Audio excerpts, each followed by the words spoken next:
అండి అందరికీ నమస్తే. Welcome back to our channel అమ్మ అభిరుచి. ఇవాళ రెసిపీ వచ్చేసి టమాటా పచ్చడి. సింపుల్గా ఉంటుంది, చాలా టేస్టీగా ఉంటుంది.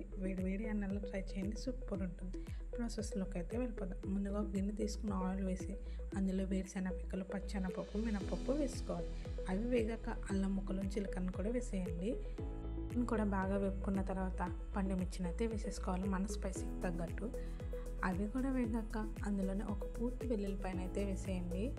ఇవన్నీ వేగిపోయాక సెపరేట్ చేసుకోవాలి. ఇందులోనే చిన్న ముక్కలు కట్ చేసుకుని టమాటా ముక్కలు, అలాగే కొంచెం కొత్తిమీర. టమాటా ముక్క ఎక్కువ ఉండాలండి, కొత్తిమీర అనేది తక్కువ ఉండాలి. ఇవన్నీ బాగా మగ్గాక తీసేయండి, బాగా చల్లనివ్వాలి.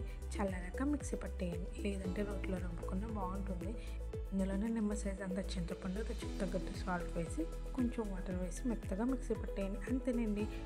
ఫుల్ వీడియో కాల్తో కింద పెడతాను, చెక్ చేయండి. ఛానల్ నచ్చితే సబ్స్క్రైబ్ చేయడం అంతా మర్చిపోకండి.